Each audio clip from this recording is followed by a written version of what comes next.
Assalamualaikum warahmatullahi wabarakatuh.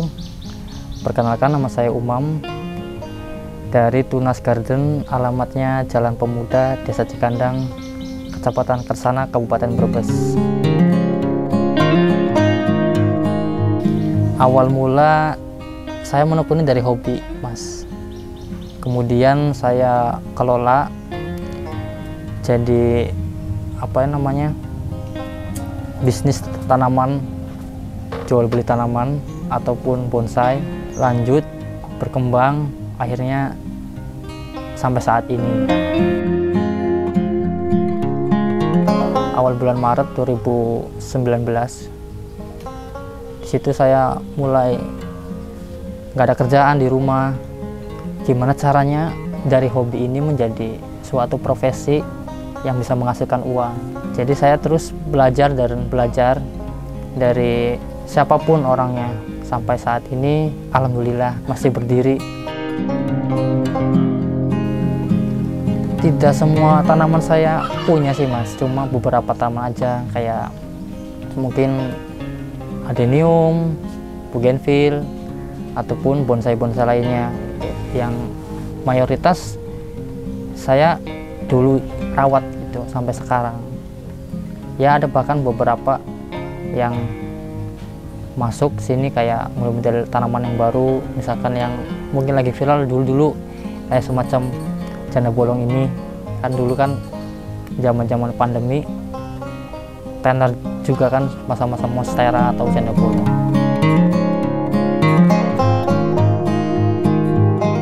Kalau untuk tanamannya lagi rame itu tergantung musim.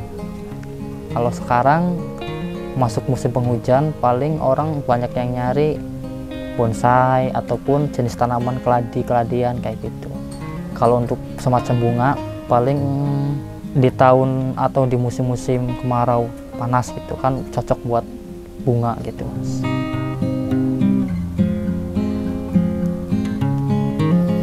Bonsai saya punya serut endemik sini ya, serut, kaliage atau sisir, ada juga kapasan, asem Jawa, terus ini juga 1000 bintang, ada dolar, ada Korea, ada waru India, ada waru variegata, beringin, kimeng, terus sianci, santigi, bougainville Singapura juga ada. Ya, arabica atau kelampis juga saya punya gitu. Tapi nggak sebanyak kolektor-kolektor pada umumnya. Maksud, dalam tahapan usaha-usaha kecil-kecilan gitu, Mas.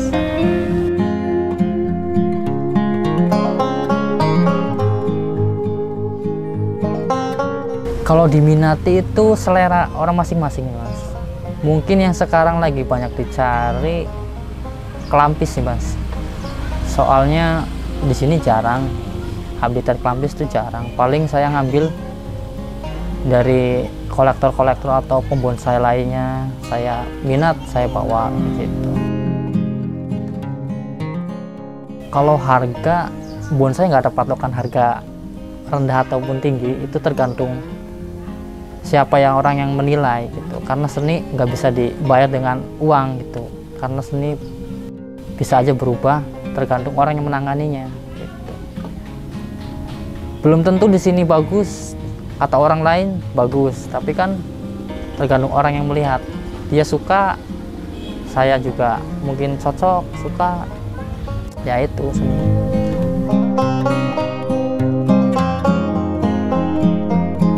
Bonsai yang bagus itu menurut saya yang kita tangani dari nol sampai terbentuknya suatu pohon yang menyerupai karakter tua di alam gitu.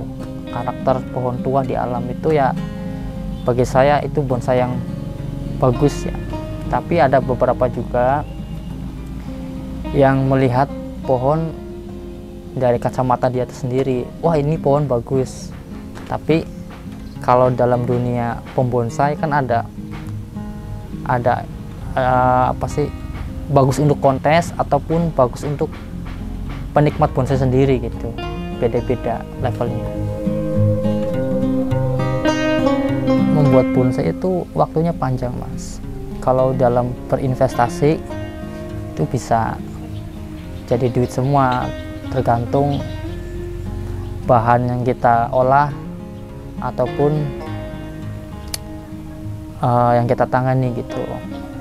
Kalau berapa tahunnya tergantung kita membuat pohonnya tuh mau sebesar apa. Kalau untuk bonsai sebesar ini ya mungkin antara 2-3 tahun bisa tercapai karena ukurannya yang medium lah.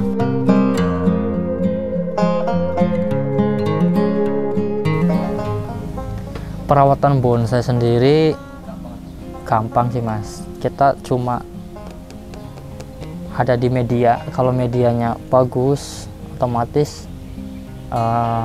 daun ataupun batangnya juga kan sehat. Yang penting bonsai itu sehat Mas.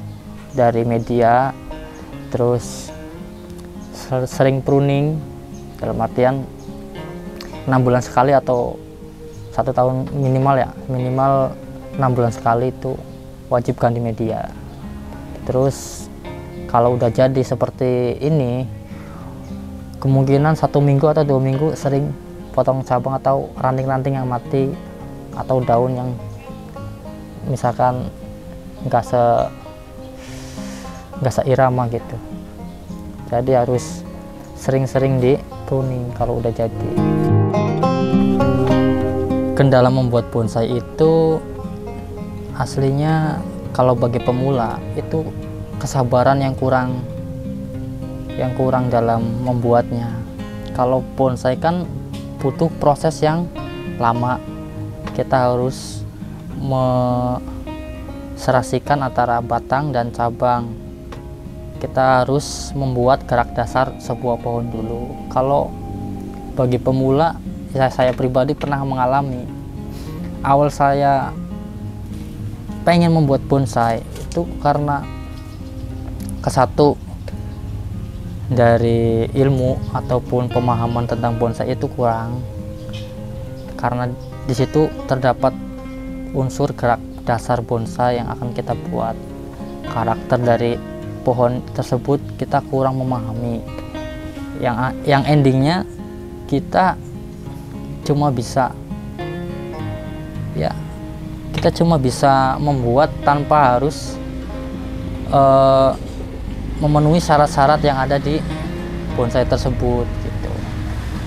Jadi kendalanya dalam membuat bonsai itu pemahaman dan kesabarannya aja sih Mas. Kalau untuk prospek ke depan dalam berkarya bonsai itu nggak ada matinya ya Mas. Kalau seni, kita belajar seni juga dalam tumbuhan ataupun bonsai.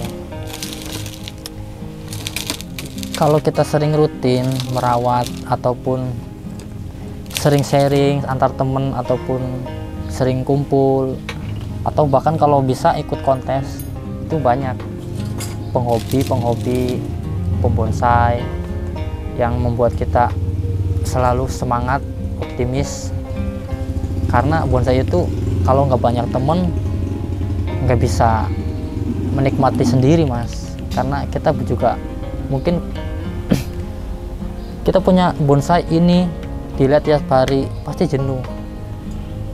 Cara-caranya ya harus selalu main atau sharing ke teman-teman atau sering kumpul gitu antara pembonsai dan pembonsai lainnya. Komunitas bonsai ada, tergantung kita milih. Saya lebih terjun ke PPBI, ada juga yang Kosbi kalau itu komunitasnya. Strategi penjualan saya paling posting di Facebook. Bisa dicek Facebooknya Mas Umam Jaus. Di situ saya sering upload ataupun sering komen, entah itu bonsai atau itu bunga, saya sering upload di situ. Ada juga di Maps, saya sering upload di Mapsnya Tunas Garden yang di Jalan Pemuda, itu saya sering upload.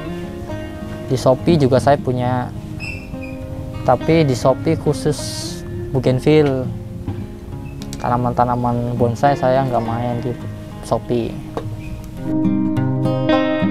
Pesan untuk para pemula, marilah berkarya sesuai dengan